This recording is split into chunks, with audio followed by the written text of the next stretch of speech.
Hello दोस्तों। कोई भी ऑर्गेनाइजेशन जब बनाई जाती है तो किसी रूल्स एंड रेगुलेशन से चलती है और उसका काम ये होता है कि किसी तरीके से पीस एस्टैब्लिश किया जाए। यूएनआरडब्ल्यूए का काम भी यही था, पीस एस्टैब्लिश करना और जो वनरेबल्स हैं उनकी हेल्प करना। लेकिन अब बोला ये जा रहा है कि इजराइल हमास वॉर में यूएन के जो यूएनआरडब्ल्यूए के मेंबर हैं वो रिस्पॉन्सिबल थे, वहां का स्टाफ इन्वॉल्व था हमास को प्रमोट करने में और अटैक करवाने में इजराइल के ऊपर। अब इसके बाद में इजराइल ने एक प्रपोजल दिया है कि हम ट्रूस करेंगे, हम बेसिकली सीज फायर वॉल्यूशन नहीं करेंगे, हम सीज फायर एग्रीमेंट साइन करेंगे और आपके वॉर को एंड कर दिया जाएगा, लेकिन हमारी 3 कंडीशन है। तो अब पूरे मैटर को जानने की कोशिश करते हैं कि एक्चुअली ये सिचुएशन क्या हो चुकी है और क्यों वेस्ट एशिया के अंदर यूएन फंडेड वॉर जो है वो चलता जा रहा है। और इस वीडियो को हम 3 पार्ट में डिस्कस करने वाले हैं। पहला पार्ट यूएन की ऑर्गेनाइजेशन कैसे इन्वॉल्व है, सेकंड पार्ट उसका implication all over the world क्या आया है, और थर्ड पार्ट में इजराइल ने जो ये देखा है कि किस तरीके से इजराइल की कंडीशंस हैं, क्या 3 ऐसी कंडीशन है जिनके बेसिस पे इजराइल ये बोल रहा है कि हम वॉर को खत्म कर देंगे, और आखिर वो सजेशन माने भी जाएंगे या नहीं माने जाएंगे। चलिए डिस्कशन स्टार्ट करते हैं। देखिए, इजराइल के प्राइम मिनिस्टर जो हैं उन्होंने यूएनआरडब्ल्यूए के स्टाफ की इन्वॉल्वमेंट बताई है, जो कि आपका अक्टूबर 7 को अटैक हुआ था हमास के थ्रू इजराइल के ऊपर, जिसमें काफी सारे सिविलियंस, लगभग 1200 से ज्यादा सिविलियंस की डेथ हो चुकी थी। उसके लिए अकाउंटेबल माना जा रहा है यूएनआरडब्ल्यूए के स्टाफ को। इजराइल प्राइम मिनिस्टर का कहना है कि यूएनआरडब्ल्यूए जो आपकी बेसिकली एक United nation Palestinian refugee agency है, इसको अब बंद कर देना चाहिए, इसका पर्पस जो है वो खत्म हो चुका है। मैं आपको थोड़ा सा बैक साइड पे लेके चलूं, हिस्ट्री में लेके चलूं, तो ये ऑर्गेनाइजेशन 1948 में बनाई गई थी, और ये इसलिए बनाई जब इजराइल सेपरेट हुआ, इजराइल एक कंट्री बना, उस टाइम की बात की जाती है कि उस टाइम पे यूएन ने ये सोचा कि यहाँ पे जो होस्टेज हैं उनकी हेल्प करने के लिए ऑर्गेनाइजेशन बनानी चाहिए। तो सबसे पहले तो सवाल यही उठता है 1948 से आज तक क्या वो हेल्प करके उनको अपलिफ्ट नहीं कर पाई, और अगर नहीं कर पाई तो it is a kind of failure. और दूसरा सवाल यह उठाया जाता है कि क्या सच में इनके स्टाफ जो है वो इन्वॉल्व थे। अब आप इसका प्रूफ देख सकते हो। देखिए यहां पे क्या हुआ, यूएन चीफ का कहना है UNRWA is a backbone of Gaza aid response, मतलब गाजा के अंदर जो एड प्रोवाइड की जाती है इसका बैकबोन है। लेकिन क्योंकि इसके ऊपर बेसिकली ये इल्जाम लगाया गया है कि यहाँ के स्टाफ इन्वॉल्व थे, इसके चलते यहाँ पे क्या हो चुका है, यहाँ पे देखिए, an alarm as the donor cut the vital fund to the UN Palestinian refugee agency.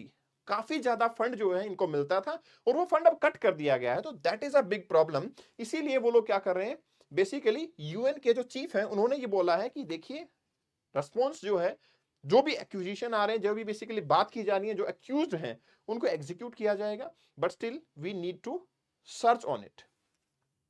तो क्या सच में ही यूएन वर्कर्स जो हैं वो अटैक के लिए इन्वॉल्व थे? 7 अक्टूबर को जो अटैक हुआ, क्या उसमें यूएन के मेंबर्स डेफिनेटली इन्वॉल्व थे? देखिए, इजराइल के प्राइम मिनिस्टर का तो यही कहना है कि हाँ, इन्वॉल्वमेंट थी, और उनका सीधा कहना है कि अब क्या करना चाहिए, यूएनआरडब्ल्यूए को एंड कर देना चाहिए।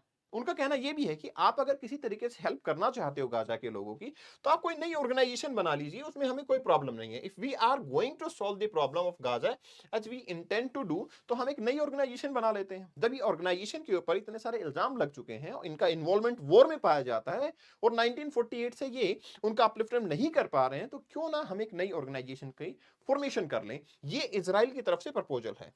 हालांकि यूएनआरडब्ल्यूए का काम यह है कि जो रिफ्यूजीज हैं उनको डे टू डे लाइफ के अंदर हेल्प करना, उनको खाना प्रोवाइड करना, उनको हर टाइप की हेल्प प्रोवाइड करना, ये इनका काम है। लेकिन नेतान्याहू जी का कहना है कि ये बिल्कुल गलत ऑर्गेनाइजेशन है, ये अपने लेवल पे काम नहीं कर रही है। Earlier even UN secretary general Antonio Guterres ने कहा था कि this is a backbone of all the humanitarian response in Gaza. Backbone तो ठीक है, बट स्टिल अगर ये काम ही नहीं कर रही है तो फिर उसके अंदर फायदा क्या होगा। इजराइल सेज कि the number is around 136। Hamas has demanded an end to the Israel's offensive situations, मतलब इजराइल जो अटैक कर रहा है, हमास उसकी डिमांड कर रहा है उसको एंड कर दो। अब अगर आप एंड करना चाहते हो, इजराइल ने क्या कहा, उन्होंने बोला कि देखिए, हमारी कुछ कंडीशंस हैं जिसके बेसिस पे हम इसको एंड कर देंगे, और कंडीशंस क्या क्या है मैं आपको बताता हूं। बेसिकली 3 स्टेज ट्रूस की बात की गई है, मतलब मेरी 3 कंडीशन है, इजराइल की 3 कंडीशन है। पहली कंडीशन क्या है, रिलीज द रिमेनिंग सिविलियंस, मतलब आपने जो होस्टेजेस बना रखे हैं, इजराइल के लोगों को जो होस्टेज बनाया हुआ है, उनको सिविलियंस को छोड़ दीजिए, सबसे पहली कंडीशन इजराइल की।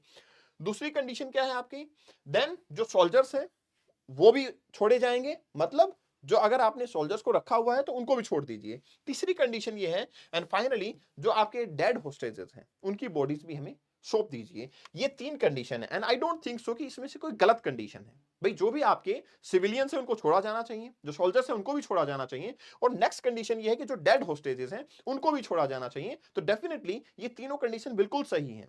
यूएस का कहना है कि देखिए ये टास्क जो है, जो आपकी डिमांड की गई है इज़राइल की, वो बहुत ही जेन्युइन डिमांड है और डेफिनिटली आपको ये फुलफिल करना चाहिए। इवन मेरी खुद की एडवाइस भी ये है कि देखो यूएन को भी इसके अंदर इन्वॉल्व होना चाहिए। आपकी यूएनआरडब्ल्यूए अगर इतना ज़्यादा वेलफेयर वर्क करती है, तो क्यों नहीं मना सकती? अगर हम ट्रूस चाहते हैं, अगर हम वेस्ट एशिया को स्टेबल चाहते हैं, तो इज़राइल की कोई कंडीशन गलत नहीं है इस टाइम पे। 3 कंडीशन और तीनों ही कंडीशन बहुत ही वाजिब कंडीशन है।